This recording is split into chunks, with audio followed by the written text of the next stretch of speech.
মিষ্টি রোদের হাতছানি। লিখেছেন ইসরাত জাহান এরিনা। পর্ব সংখ্যা 33। গল্প শুরু করার আগে আমার শ্রোতাদের উদ্দেশ্যে বলি, আপনারা যারা চ্যানেলটি এখনো সাবস্ক্রাইব করেননি তারা অবশ্যই চ্যানেলটি সাবস্ক্রাইব করে নিন। আর আজকের এই পুরো পর্বটি শোনার পরে অবশ্যই আমাকে কমেন্টে জানাবেন আপনাদের আজকের এই পর্বটি কেমন লাগলো। তো চলুন দেরি না করে গল্প শুরু করা যাক। সাবা খানম কঠিন দৃষ্টিতে একবার নাহিদের দিকে তাকাচ্ছে, আরেকবার পাশে টেবিলে রাখা ডালাগুলোর দিকে। নাহিদ বাসায় ঢোকার পরই দুজন লোক এসে একের পর এক ডালা দিয়ে টেবিল ভর্তি করে ফেলেছে। জুবাইর আহমেদ নাহিদকে পর্যবেক্ষণ করে যাচ্ছে। নাহিদ মূলত কি উদ্দেশ্যে এসেছে সেটাই বোঝার চেষ্টা করছে। রাজনৈতিকভাবে সফল এই পুরুষ তাদের কাছে কেন হাজির হলো, সেই যেটা ভাবছে তেমন কিছু নয় তো। সকল নীরবতাকে বিচ্ছিন্ন করে সাবা খানম কঠিন গলায় বলল, আমার বাসায় কেন এসেছো আর এসবের মানে কি? টেবিলের প্যাকেটগুলো দেখিয়ে বললেন সাবা খানম। নাহিদ কিভাবে কথা শুরু করবে বুঝতে পারছে না। জীবনে কখনো কারোর সামনে কথা বলতে নাহিদ থমকায়নি, কিন্তু সাবা খানমের কঠিন দৃষ্টি তাকে খানিকটা ভাবতে বাধ্য করছে, কারণ মানুষটার সাথে আর্য সম্পৃক্ত। নাহিদ শান্ত সুরে বলতে লাগলো, এইভাবে হুট করে চলে আসার জন্য আমি আন্তরিকভাবে দুঃখিত। আর বিয়ের পর শ্বশুরবাড়ি খালি হাতে আসা অসামঞ্জস্য দেখায়, তাই আপনাদের জন্য সামান্য কিছু উপহার। নাহিদের কথাই সাবা খানমের গা জ্বালা করছে। কষিয়ে আরো দুটো থাপ্পড় মারতে পারলে মনটা শান্ত হতো। টাকার গরম দেখাচ্ছে, তাই খানিকটা রেগে বলল, আমাদের জীবনে ঝড় তুলে আবার কি কারণে এসেছো? নাহিদ কেসে গলা পরিষ্কার করে বলল, আমি জানি ম্যাম, আপনারা আমার উপর ভীষণ অসন্তুষ্ট, বিশেষ করে আমার আর আরজুর বিয়ে নিয়ে। কিন্তু আরজুকে এইভাবে বিয়ে করার কোনো মনোভাব আমার কখনোই ছিল না। আমি মোটেও এমনটা চাইনি। সাবা খানম দাঁতে দাঁত চেপে বললেন, বেশ কয়েক বছর আগে নিজামুল হক, তোমার দাদা যখন একটা কঠিন পরিস্থিতিতে আরজুর জন্য বিয়ের প্রস্তাব নিয়ে আসে, তখনই তাকে আমি আমার মতামত সাফ সাফ জানিয়ে দিয়েছি। তিনি বেশ কয়েকবার আমার অফিসেও এসেছেন। আমি তাকে জানিয়ে দিয়েছি তার বকে যাওয়া নাতির সাথে আমরা কোনো দিন আরজুর বিয়ে দিব না। তারপর আর তিনি তেমন প্রস্তাব আনেননি। ভেবেছি তোমাদের মধ্যে ন্যূনতম মনুষ্যত্ববোধ জাগ্রত আছে। কিন্তু আজ এতদিন পর আমার ধারণা ভুল প্রমাণিত হলো। তোমার মতো ছেলের কাছে আসলে কিছুই আশা করা যায় না। সেই রিজেকশন তোমার ইগোকে হার্ট করেছে, তাই আরজুকে এইভাবে গোপনে বিয়ে করে নিজের ইগোকে স্যাটিসফাইড করেছো, তাই না? নাহিদ দীর্ঘ শ্বাস ছেড়ে বলল, আপনি আমাকে ভুল বুঝছেন ম্যাম। আরজুকে আমি মন থেকেই চেয়েছি, কিন্তু নিজের করে পাওয়ার আশা কখনোই করিনি। আরজুকে আমার প্রতি আকৃষ্ট করার প্রচেষ্টাও করিনি। আমি জানি আমার অতীত কি, আমার প্রফেশন সম্পর্কেও জানি। আমার যদি ইগো স্যাটিসফাইড করার ইচ্ছা থাকতো, তবে কয়েক বছর আগেই আমি আরজুকে তুলে নিয়ে বিয়ে করতে পারতাম। আমাকে থামাতে অবধি পারতেন না আপনারা, সেটা নিশ্চয়ই জানেন। কিন্তু আমার কোনো এমন ইন্টেনশন ছিলই না কখনো। আমি আরজুর কাছ থেকে নিজেকে দূরে রাখার চেষ্টা করেছি। আমি জানি সেদিন আরজুর পাগলামিতে সাই দেওয়া আমার ভুল ছিল, কিন্তু ম্যাম দিন শেষে আরজুর প্রতি আমিও তো দুর্বল ছিলাম। সে আমার বউ, এটা অস্বীকার করার তো উপায় নেই। সাবা খানম ভীষণ ডেকে তাকিয়ে আছে তার দিকে। নাকের পাটা বারবার ফুলে উঠছে। নাহিদ জুবাইর আহমেদের দিকে শান্ত দৃষ্টি নিক্ষেপ করে বললেন, স্যার, আমি জানি না ভবিষ্যতে আমাদের জন্য কি লেখা আছে, তবে জীবনের শেষ দিন পর্যন্ত এই সম্পর্ক ধরে রাখতে চাই। আরজুকে নিয়ে জীবন শুরু করতে চাই। আরজুও নিশ্চয়ই এমনটাই চাই। আমি আজ আরজুকে আপনাদের সম্মতিক্রমে আমার সাথে নিয়ে যেতে এসেছি। রাজনৈতিক নানান জটিলতার কারণে আমার এই বিয়ে সম্পর্কে গোপন রাখতে হচ্ছে। তাছাড়া এতে আরজুর নিরাপত্তার বিষয় অন্তর্ভুক্ত। তাই আমাকে একটা সুযোগ দিন। সাবা খানম রেগে বললেন, তুমি কি ভেবেছো আরজু তোমার মুখোশের আড়ালে নিকৃষ্ট চেহারা দেখার পরও তোমার কাছে আসবে? কখনোই না। নাহিদ শান্ত দৃষ্টিতে বলল, আরজুর মুখের মিষ্টি হাসির কারণ কোথাও না কোথাও আমার মাঝে নিহিত, সেটা আপনিও জানেন। আপনি নিশ্চয়ই আরজুর মুখের সেই হাসি কেড়ে নিতে চাইবেন না? নাহিদের কথায় সাবা খানম খানিকটা ভরকে গেল। নিজেকে সামনে বলল, আরজু তোমার সাথে কোথাও যাবে না। নাহিদ গম্ভীর মুখে বলল, এই কথাটা আমি আরজুর মুখ থেকে শুনতে চাই। আরজু নিস্তব্ধ দর্শক হয়ে সবার সম্মুখে দাঁড়িয়ে আছে। বুকের ভেতর ধকধক করছে। মনে হচ্ছে এক্ষুনি মাটিতে লুটিয়ে পড়বে। ফ্লোরে পা খামচে দাঁড়িয়ে আছে। নাহিদ আরজুকে আর চোখে দেখতে লাগলো। হোয়াইট টি শার্ট আর ব্ল্যাক প্লাজোতে এলোমেলো আরজুকে কি যে মায়াবী লাগছে। একবার গোলাপি গালজোড়া ছুঁয়ে দিতে ইচ্ছে হচ্ছে। নাহিদ উঠে আরজুর মুখোমুখি দাঁড়ালো। আরজু চোখ পিটপিট করে নাহিদের দিকে তাকিয়ে আছে। নাহিদ প্যান্টের পকেটে হাত ঢুকিয়ে সহজ ভঙ্গিতে দাঁড়ালো। অবনী বড় বড় চোখ করে তাদের দিকে তাকিয়ে আছে। আরজু জিজু পট করে সবার সামনে চুমু খেয়ে বসবে না তো? ইস, কি কিউট লাগছে দুজনকে, একদম made for each other. Nahid কোনো ভনিতা ছাড়াই আরজুকে জিজ্ঞেস করলো, তোমাকে আমি আমার জাহাজে নিয়ে যেতে এসেছি আরজু, তুমি কি যাবে আমার সাথে? আরজু হতভম্ব হয়ে তাকিয়ে রইল নাহিদের সহজ বক্তব্যে। মুখটা তার হা হয়ে গেছে। তার মানে নেতা সাহেব এই ডিসিশনের কথাই বলছিলেন। আরজু কি বলবে বুঝতে পারছে না। ঘাড় ঘুরিয়ে সোফায় শক্ত হয়ে বসা খালামনির দিকে তাকালো। মুহূর্তেই মনটা কেঁদে উঠল। খালামনির সম্মতি ছাড়া সে আর কিছুই করতে চায় না। মানুষটাকে ভীষণ কষ্ট দিয়ে ফেলেছে। অন্যদিকে নেতা সাহেবকে ফিরিয়ে দেওয়ার সাধ্যও তার নেই। জুবাইর আহমেদের এই ছেলেটার উপর ভীষণ বিশ্বাস করতে মন চাইছে। ছেলেটার চোখে মুখে রয়েছে অনুতাপের গ্লানি। তবে কি নাহিদ সত্যিই আরজুকে ভালোবাসে, নাকি আরজু তার শুধুই জেদ? কিছুই বুঝতে পারছেন না তিনি। তবে মন বলছে একটাবার ছেলেটাকে সুযোগ দেওয়া প্রয়োজন, অন্তত আরজুর মনে জাগ্রত হওয়া গভীর ভালোবাসার জন্য। আরজু যে ছেলেটাকে ভীষণ ভালোবেসে ফেলেছে, আদেও আরজুকে আটকে রাখা কি ঠিক হবে? সাবা খানম তার বিছানায় হেলান দিয়ে বসে আছে। তার পাশেই জুবাইর আহমেদ। সারা ঘর জুড়ে নিস্তব্ধতা ভর করেছে। সাবা খানম নিজের মনে রাখা উগ্র ক্ষোভে বললেন, ওই নাহিদকে মিথ্যা আশ্বাস দেওয়ার মানে কি? জুবাইর আহমেদ অনেকক্ষণ যাবৎ এমন প্রশ্নের জন্যই অপেক্ষা করছিলেন। তাই ঠিকঠাক মতো বসে বললেন, মিথ্যা আশ্বাস কেন হবে? সাবা খানম তিরিক্ষি মেজাজ দেখিয়ে বললেন, তুমি কি ওই ছেলের হাতে আরজুকে তুলে দিতে চাইছো? এমনটা না, আমি কখনোই হতে দেব না। জুবাইর আহমেদ সাবা খানমের হাত জোড়ায় হাত বুলিয়ে বললেন, শান্ত হও সাবা, এই বিষয়টা আমাদের শান্ত হয়ে ভাবতে হবে। নাহিদ কিন্তু আগের মতো নেই। ছেলেটা নিজেকে অনেকটা বদলে নিয়েছে। সময় ধীরে ধীরে পরিস্থিতির পরিবর্তন করে। অশান্ত বদরাগী ছেলেটা আজ কতটা শান্ত হয়ে গেছে, জনসাধারণের জন্য কতটা করছে সেটা তুমি নিজেও দেখেছ। রাজনৈতিক ক্ষেত্রে নাহিদ সবসময় দেশের কল্যাণের কথাই ভেবেছে। তবে আগে ছাত্র রাজনীতি করার সময় তার বয়সটা নিতান্তই কম ছিল। যে কোনো অন্যায়ের বিরুদ্ধে শান্তভাবে সমাধান না করে ভায়োলেন্স ক্রিয়েট করত, যার ফলে আমরা তার নেগেটিভ দিকটাই বেশি দেখেছি। কিন্তু নাহিদ এখন সব কেস কতটা নিখুঁতভাবে হ্যান্ডেল করে সেটা বলার অপেক্ষা রাখে না। সাবা খানম চোখ মুখ কুঁচকে তাকিয়ে বলল, তুমি আমার সামনে ওই ছেলের গুণগান কেন গাইছো? ওই ছেলেটা আমাদের কতটা ক্ষতি করেছে তুমি ভুলে গেছো? আমি কিছুই বলিনি সাবা। সবকিছু মূলত কেন কিভাবে হয়েছে সেই ব্যাখ্যাটাও আমাদের জানা। কিন্তু আমাদের এই মুহূর্তে সবকিছুর ঊর্ধ্বে আরজুর কথা ভাবতে হবে। নাহিদের জীবনের সাথে আরজু গভীরভাবে জড়িয়ে পড়েছে। তো আরজুর চোখে আমি নাহিদের জন্য গভীর ভালোবাসা দেখেছি, যেই ভালোবাসা আমরা চাইলেই আরজুর মন থেকে ছুঁড়ে ফেলতে পারবো না। তাছাড়া আরজু নাহিদের প্রতি অনেক বেশি আসক্ত, সেটা আমরা আগেও দেখেছি। বর্তমানে তারা একটা পবিত্র সম্পর্কে আবদ্ধ। আমরা চাইলেই সেটা অস্বীকার করতে পারি না। নাহিদ চাইলেই আরজুকে সেই সম্পর্কে জড়িয়ে আমাদের সামনে থেকে হাত ধরে নিয়ে যেতে পারে। যেখানে আরজুর সম্মতি আছে সেখানে আমরা তাকে আটকাতেও পারবো না। নাহিদ পলিটিক্যালি কতটা পাওয়ারফুল সেটা তো নিশ্চয়ই জানো। তবুও ছেলেটা কোনো ক্ষমতার জোর না দেখিয়ে আমাদের সম্মতি চাইছে। ছেলে মেয়েগুলো যদি একে অপরের সঙ্গে ভালো থাকে তবে আমাদের বাধা দেওয়াটা ঠিক হবে না। সাবা খানমের চোখ বেয়ে নোনা জল গড়িয়ে পড়ল। তিনি কান্নায় ভেঙে পড়লেন আর বললেন, আরজু এত বড় ভুল কি করে করলো? ভবিষ্যতে মেয়েটা ভীষণ পস্তাবে।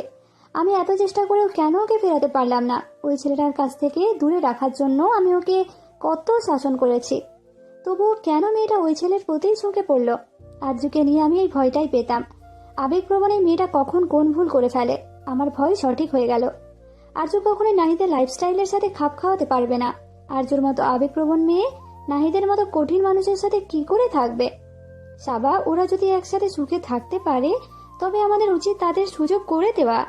আরজুকে আটকে রাখার চেষ্টা করলে মেয়েটা কখনোই সুখী হবে না। আমরা জানি আরজু কতটা সেন্সিটিভ। মেয়েটা চাইলেই আজ নাহিদের সাথে চলে যেতে পারত, কিন্তু মেয়েটা তোমার সম্মতি চাইছে।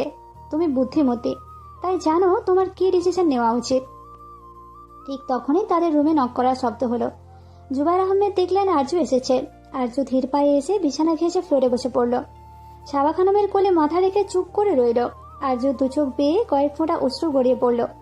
সাবা খানম অন্যদিনের মতো আজ তার চুলে হাত বুলিয়ে দিচ্ছে না। আরজু নাক টেনে বলল, বাবা মা মারা যাওয়ার পর আমার একমাত্র আপনজন ছিলে তুমি খালামণি। আমি কখনো স্বাভাবিক জীবনযাপন করতে পারবো ভাবতেই পারিনি। বাবা মাকে হারিয়ে আমি যখন ভেঙে পড়েছিলাম তখন তুমি আর শুভ না থাকলে আমি আজ বাঁচতে পারতাম না। তুমি আমার মা হয়ে উঠলে, আর খালুজান আমার বাবা। তুমি কোনোদিন আমাকে কোনো কিছুর অভাব অনুভব করতে দাওনি। আমাকে জীবনের সকল স্বাধীনতা দিয়েছ, কোনো কিছুতে বাধা দাওনি। আমাকে এত ভালোবাসা দিয়েছ, কিন্তু আমি তোমার সেই ভালোবাসার সঠিক মর্যাদা দিতে পারিনি। তোমার অবাধ্য হয়েছে। কিন্তু আমি আমার মনের সাথে যুদ্ধ যে করতে পারিনি। জীবনে প্রথম আমি কোনো পুরুষকে দেখে অদ্ভুত কিছু অনুভব করেছি। ওই পুরুষটির উপস্থিতি আমাকে অজানা ঘোরের মাঝে রাখে। আমি তার কাছ থেকে নিজেকে সরিয়ে রাখতে পারিনি। এক অজানা আকর্ষণ আমাকে তার প্রতি ঝুঁকিয়ে দিয়েছে। ধীরে ধীরে আমার মনে মানুষটার জন্য তীব্র অনুভূতি সৃষ্টি হয়। আমি না চাইতেও মানুষটাকে ভীষণ ভালোবেসে ফেলেছি। তুমি বলতে না, খাঁটি ভালোবাসা সব চাইতে পবিত্রতা আর স্নিগ্ধতায় ভরপুর থাকে।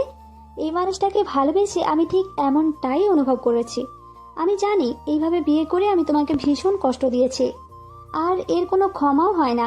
আমি নিজেও জানি না সেদিন কেন আমি এতটা ডেসপারেট হয়ে পড়েছিলাম। মানুষটার কোনো দোষ ছিল না খালামণি, আমি তাকে এমনটা করতে ফোর্স করেছিলাম। ওই মানুষটিকে ছাড়া আমি কখনোই সুখী হতে পারবো না। কিন্তু আমি আর তোমাকে কষ্ট দিতে চাই না খালামণি। তুমি যা বলবে আমি তাই করব, তবে আমার জীবনে নেতা সাহেবের জায়গা অন্য কাউকে দিতে পারবো না, কখনোই না। স্নিগ্ধ সকালে এক ফালি রোদ চোখে মুখে পড়তেই নাহিদের ঘুম ভেঙে গেল। নাহিদ চোখ মুখ কুঁচকে ধীরে ধীরে চোখ তুলে তাকালো। সামনেই একটা ছায়া ভারী পর্দা সরিয়ে নিয়েছে। বিরক্তিতে চোখ কুঁচলে নাহিদ বলল, সকাল সকাল ডিস্টার্ব করছিস কেন? আসফি কাছে এসে নাহিদের গা থেকে ব্ল্যাঙ্কেটটা সরিয়ে বলল, ওর শালা, রাতে আমার ঘুম হারাম করে নিজে শান্তিতে ঘুমাচ্ছিস? নাহিদ আড়মোড়া ভেঙে উঠে চোখ ছোট করে তাকিয়ে বলল, যা কাজ দিয়েছি করেছিস? করেছি মানে? সেই ভোরে উঠে তোর কাজের জন্য বেরিয়েছি, সব রেডি, তুই ওঠ। নাহিদ দ্রুত উঠে পড়ল। ফ্রেশ হয়ে দ্রুত কাজে লেগে পড়ল। নাহিদের রুমে কয়েকজন লোক কিছু ফার্নিচার সেট করতে লাগলো। একটা ভীষণ সুন্দর কারুকাজ করা ভ্যানিটি রুমের জানালার পাশে সেট করলো নাহিদ।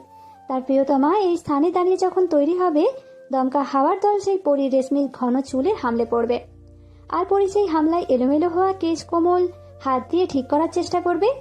ইস, সত্যি সব কেমন স্বপ্ন স্বপ্ন লাগছে। নাহিদ মনে মনে ভীষণ এক্সাইটেড হয়েও আসফির সামনে সেটা প্রকাশ করছে না। এটাই তার স্বভাব, কখনো নিজের মনের অবস্থা কাউকে বুঝতে দেয় না। নাহিদ কাবার্ডের একপাশ থেকে সব কাপড় সরিয়ে ফেলছে।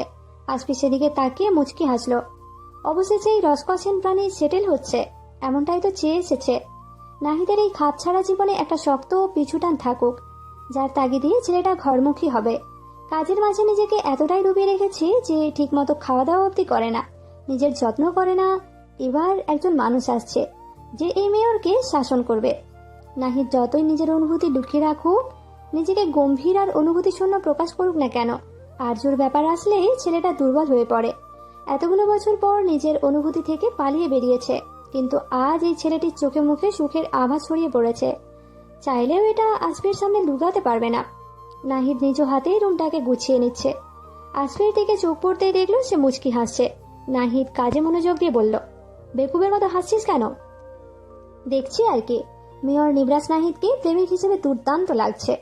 নাহিদ বাঁকা হেসে বলল, আমি আর প্রেমিক ওয়ার্ডটা আমার সাথে ঠিক যায় না। আমার চোখে দেখা আসল প্রেমিক তো তুই। এত বছর ধরে একজনের প্রেমে স্টেবল আছিস, অথচ তার কাছে কোনো প্রত্যাশা রাখিস নি, ভালোবাসার আবদার নিয়ে কখনো মুখোমুখি হয়ে দাঁড়াতে যাসনি, মেয়েটাকে বলিসনি পর্যন্ত। তোর মতো অদ্ভুতভাবে যত্ন নিয়ে আমি নিজেও ভালোবাসতে পারিনি। দূর থেকে ভালোবাসাকে কি করে আগলে রাখতে হয় সেটা তোর কাছ থেকে শিখেছি। আমার এখনো মনে আছে সেদিনের কথা। কিশোরী আরজু ভাবিকে কয়টা ছেলে ডিস্টার্ব করতো। একদিন তো ভাবির ফ্রেন্ড শুভকে অনেক মারধর করলো। খবর পেয়ে সেদিন পাগলের মতো ছুটে গেলি, আমরা সবাইও তোর পেছনেই ছুটলাম। সেদিন ছেলেগুলোকে কি বেদম পিটিয়েছিলাম আমরা, আর তুই সেই ছেলেটার হাত ভেঙে দিলি যে আরজু ভাবিকে বাজেভাবে স্পর্শ করেছিল। আজও ছেলেটার হাত মনে হয় ঠিক হয়নি। আরজু ভাবি সেদিনও তোকে খেয়াল করতে পারেনি, শুভকে কোলে নিয়ে ভ্যাঁ ভ্যাঁ করে কাঁদছিল। বোকা বাচ্চা ভাবি আমার দেখতেই পেল না তার প্রেমের মাতোয়ারা হয়ে এক ছাত্র নেতা কেমন হিংস্র হয়ে উঠল। আরজু ভাবির কান্নারত মুখখানা দেখে তুই কতটা উন্মাদ হয়ে সেই ছেলেটাকে পিটিয়েছিলি সেটা মনে পড়লে আমার গা শিউরে ওঠে। সেদিন আমি প্রথম উপলব্ধি করতে পেরেছি আমাদের ছাত্র নেতা যে পলিটিক্স ছাড়া কিছুই বোঝে না। এই ছেলেটা একটা বাচ্চা মেয়েকে গভীরভাবে ভালোবেসে ফেলেছে। তার কঠিন হৃদয়ে এক পশলা বৃষ্টি ঝরে পড়েছে। নাহিদ দীর্ঘ শ্বাস ছাড়ল। বারান্দার কাঁচের দরজার সামনে দাঁড়িয়ে ট্রাউজারের পকেটে হাত গুঁজে দিল। এক দৃষ্টিতে সুইমিং পুলের দিকে তাকিয়ে বলল, আমি কি ঠিক করছি আসফি? আজকে নিজের জীবনের সাথে জড়িয়ে তার জীবনটা নষ্ট করছি না তো? আসফি নাহিদের কাঁধে হাত রেখে নরম সুরে বলল, মোটেও না। ভুলে যাস না আরজু ভাবি তোর প্রতি ভীষণ দুর্বল। মেয়েটা তোকে ভালোবেসে তোর হাত ধরেছে, তুই মোটেও ফোর্স করিস নি। সৃষ্টিকর্তা নিজে তোদের ভাগ্যে এক হওয়া লিখে রেখেছে। না হলে যেই মেয়ের কাছ থেকে তুই এতগুলো বছর দূরে দূরে থাকলি, সেই মেয়েটাই দূর থেকে তোকে গভীরভাবে ভালোবেসে বসে আছে। এটা ভাগ্য ছাড়া আর কিছুই না। নাহিদ আর কিছু বলল না। মনে মনে ভাবলো গতকাল আরজুর কথা। নাহিদ যখন আরজুকে প্রশ্ন করেছিল তার সাথে আসবে কিনা, আরজু বেশ কিছুক্ষণ সময় নিয়ে বলেছিল, আমি অবশ্যই আপনার সাথে যেতে চাই। কাঙ্ক্ষিত মানুষটির সাথে থাকার ইচ্ছা কার হয় না বলুন? কিন্তু আমি খালামণিকে আর কষ্ট দিতে চাই না। আমি চাই খালামণির সম্মতিতে আপনার রাজ্যে পদার্পণ করতে। আরজু আর কিছুই বলেনি। নাহিদ নিজেও কোনো প্রশ্ন করেনি। জুবাইর আহমেদ পরিস্থিতি সামলে নিলেন। আজকের নাহিদকে দেখে তার মনে অদৃশ্য ভরসা সৃষ্টি হচ্ছে। তার সামনে বসা ছেলেটার ক্ষমতা সম্পর্কে তিনি ভালো করেই জানেন। তাদের প্রত্যেকে খুন করে গুম করে দিতে তার 1 মিনিটও লাগবে না। তার এক ধমকে জুবাইর আহমেদ নিজেও ভড়কে যাবে। সেদিন সাবা যেভাবে ছেলেটার গায়ে হাত তুলল, অন্য কেউ হলে সাবার লাশ পাওয়া যেত। কিন্তু ছেলেটা নিজের কোনো ক্ষমতার প্রয়োগ করছেই না, বরং সুশৃঙ্খল ও শালীনভাবে তাদের যথাযথ সম্মান প্রদর্শন করে আরজুকে নিয়ে যেতে চাইছে। জুবাইর আহমেদ অনেক কিছু ভেবে নাহিদকে শান্ত সুরে বললেন, বিয়ে যেহেতু করে নিয়েছো, সেখানে আমাদের আরজুকে বাধা দেওয়ার কিছু নেই। আমরা তোমাকে বিন্দু পরিমাণ ট্রাস্ট করতে পারছি না, কারণটা তুমি ভালো করে জানো। তবে কেন যেন মনে হচ্ছে তোমাকে একটা সুযোগ দেওয়া প্রয়োজন। আরজু আমাদের মেয়ের চাইতে কোনো অংশে কম না। ওকে নিজের মেয়ের মতোই ভালোবেসেছি। সাবা আরজুর প্রতি বেশ সেন্সিটিভ। আরজুর হুট করে জীবনে এত বড় সিদ্ধান্ত নেওয়াটা সাবা স্বাভাবিকভাবে নিতে পারছে না। মেয়েটাকে নিয়ে অনেক কিছুই ভেবে রেখেছে। আরজু এমন একজন নিজের জীবনের সাথে জড়িয়েছে যাকে সাবা তিল পরিমাণ বিশ্বাস করতে পারে না, যাকে প্রচন্ড ঘৃণা করে। আজ আরজুকে তুমি এইভাবে নিয়ে গেলে সাবা ভীষণ কষ্ট পাবে। হয়তো অভিমান করে আরজুর সাথে কোনো কথাই বলবে না। এতে আরজু নিজেও স্বস্তি পাবে না। সময় অনেক ক্ষতকে সারিয়ে তোলে। আমি জানি তোমার ক্ষমতা আর অধিকার দুটোই আছে আরজুকে নিয়ে যাওয়ার। তবুও বলবো, তুমি 2 দিন সময় নাও। আমি সাবাকে বুঝিয়ে বলার চেষ্টা করব। আমি চাই না আরজুর মনোকষ্ট নিয়ে নতুন জীবন শুরু করুক। নাহিদ সম্মতি দিয়ে সেখান থেকে চলে আসে। বাসার নিচে নেমে গাড়িতে ওঠার আগে নাহিদ একবার আরজুর বারান্দায় তাকালো। দেখলো আরজু বারান্দায় দাঁড়িয়ে তার দিকেই তাকিয়ে আছে। রাতের নিখোঁজ কালো আধারের কারণে প্রিয়তমার মুখখানা স্পষ্ট নয়, কিন্তু চাঁদের আলোয় প্রিয়তমার গালে মুক্তার মতো কিছু ঝলমল করছে। নাহিদ বুঝলেও তার প্রিয়তমা অশ্রু বিসর্জন দিচ্ছে। আজকের এই পর্বটা ভালো লাগলে অবশ্যই লাইক, কমেন্ট আর শেয়ার করবেন। আর চ্যানেলটা সাবস্ক্রাইব করতে একদম ভুলবেন না।